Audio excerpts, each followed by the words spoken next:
13 people are now facing charges in what the FBI is calling a sophisticated fraud ring that used the grandparent scam to steal more than $5 million.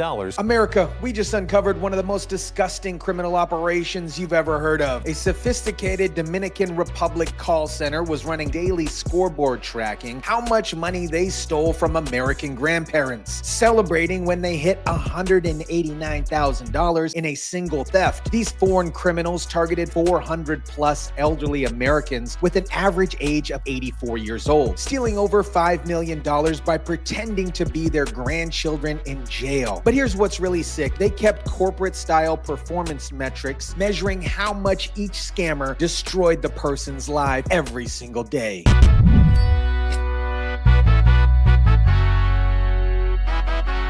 The FBI says at least 400 elderly folks across the U.S. were targeted by scammers who racked up more than $5 million in stolen money. What is up, guys? Tyson Dela Cruz here. Thank you so much for rocking with me. Finally, we're seeing predators get caught and face real consequences. Scammers like this have been doing this for a very long time, and targeting old people is like targeting the most vulnerable class of American citizens, and they deserve our protection, not exploitation. Let me break down this absolutely disgusting criminal operation that was specifically designed to destroy American families. This wasn't some random phone call scamming. This was a sophisticated international business built on stealing from grandparents. Targeting grandparents across the country, swindling them out of millions of dollars, all by pretending to be their grandkids over the phone. The ringleader, 33 years old, Oscar Manuel Castellanos Garcia, shout out to my three-name, last-name individuals, was running this operation like a Fortune 500 company. They had call centers in the Dominican Republic with daily performance metrics, tracking exactly how much money each criminal stole from elderly Americans every single day. Think about that. They turned destroying grandparents' lives into a competitive sport with scoreboards. One suspect smiles while holding a pile of cash.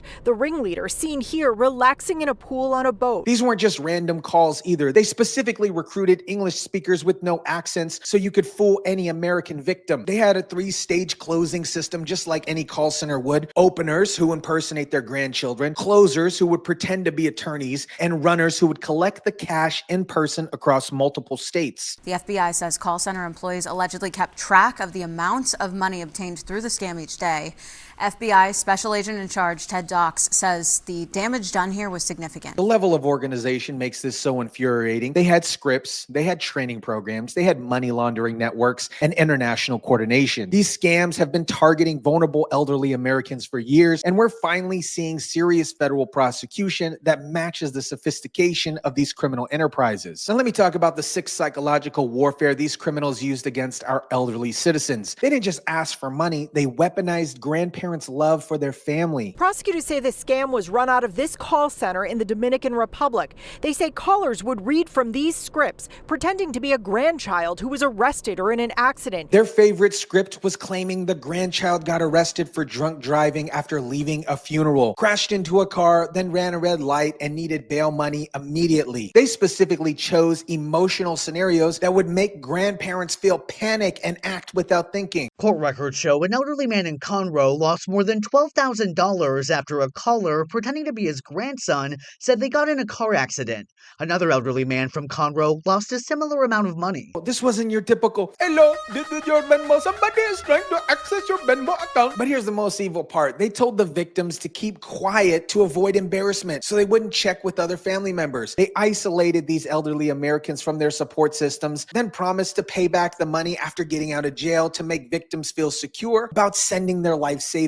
Using lines like, please, I need help with my bail. I promise that I will make it up to you when I get out. I love you. Sometimes they knew their names. And when they successfully robbed somebody once, they came back for more. They called the same victims 2 to 3 times additionally with fake news emergencies, claiming mix-ups, pregnant women having miscarriages, and other tragedies that require more money. Each additional scam deepened the psychological trauma while emptying their bank accounts. Mary Jo McBride told me that's exactly exactly what happened to her elderly parents in Chambersburg. The average victim was 84 years old. These are Americans who built our country, fought our wars, and raised our families. Targeting this vulnerable class of people is absolutely despicable, and I'm glad we're finally seeing these criminals face serious consequences. Now, here's where the story gets even more outrageous. These criminals were using American infrastructure to rob American citizens. They turned Uber and Lyft drivers into unwitting accomplices, using rideshare services to transport elderly victims to banks and collect the stolen money. Unwitting rideshare drivers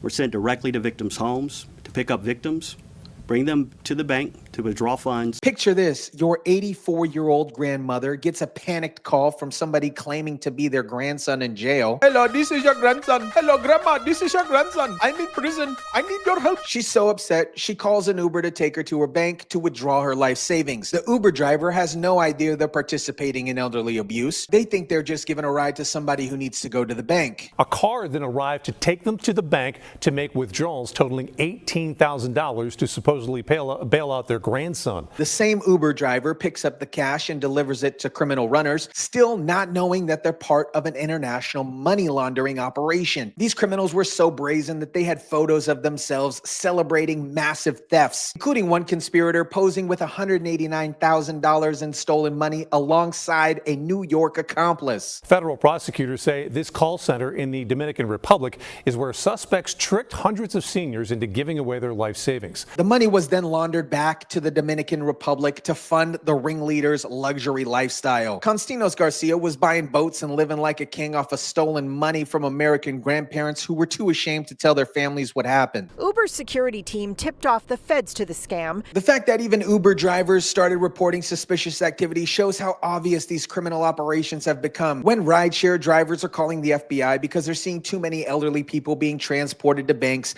and then having cash picked up, you know the system is completely out of control. Let's talk about what this actually did to American families, because the human cost goes far beyond $5 million of stolen money. These scams have been destroying lives for years, targeting the most vulnerable Americans who trust the voices on the other end of the phone. Many of these scammers are extremely good at what they do. They know how to manipulate people. They know how to play on emotions. These elderly Americans didn't just lose their money, they lost their sense of safety and trust. Imagine being 84 years old and realizing that somebody exploited your love for your grandchildren to steal your life savings. That's the kind of betrayal that changes how you see the world forever. The U.S. attorney calls it financially devastating and emotionally traumatizing for victims. Some were too ashamed to tell their families what happened. Many of these victims were too ashamed to report what happened or even tell their families. They blamed themselves for falling for a scam instead of recognizing that they were targeted by sophisticated international criminals with professional scripts and psychological manipulation techniques. Others never recovered from the loss.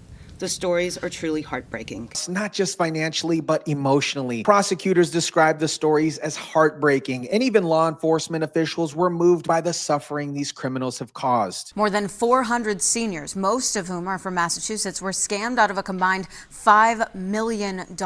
This is exactly why targeting elderly Americans is so absolutely despicable. These criminals knew that they were going after the most vulnerable people in our society, and they did it anyway because it was profitable. Finally, we're seeing real consequences for these international criminals. 13 defendants have been charged, with 9 in custody and 4 still being hunted by authorities. The charges include up to 20 years for fraud conspiracy, up to 20 years for money laundering, and fines up to $500,000 or double the stolen amount of money. The FBI says they arrested 11 people, 6 of them in the Dominican Republic, for their alleged roles in this international mail, wire, and money laundering scheme. But here's what really matters. The Justice Department is treating this as what it actually is: organized crime, not just telephone scams. U.S. attorney officials call it a cruel and malicious fraud scheme and said preying on our elderly is ruthless and immoral. Alleged mastermind behind it all, Oscar Manuel Castaños Garcia, had no shame about swindling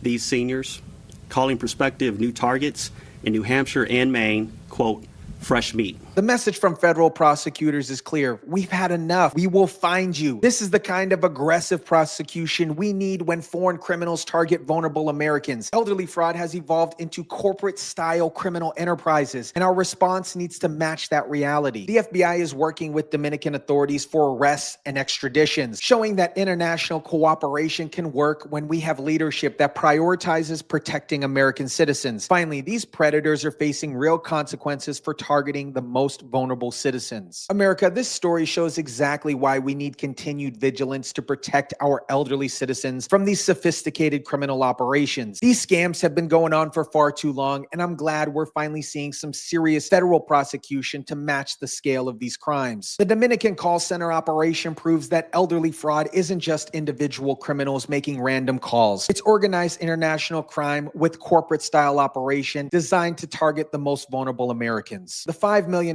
stolen represents more than just money. It represents retirement funds, medical expenses, and inheritances that were supposed to help American families. Every dollar stolen by these foreign criminals was a dollar that couldn't help an American grandchild go to college or pay for their medical care. This case proves when we take elderly fraud seriously, treat it as organized crime as it actually is, we can get results. The 20-year sentences these criminals are facing send the right message. If you target vulnerable Americans, we will find you, prosecute you, and put you in prison for decades. Finally, these predators are getting exactly what they deserve, but we need to stay vigilant and protect our elderly relatives from future scams, because unfortunately, there are always more criminals ready to target the most vulnerable people in our society. Let me know what you guys think about this. Drop it down in the comments section down below. Smash the like button if you kindly would. Share, subscribe, and as always, guys, I'll catch you on the next one.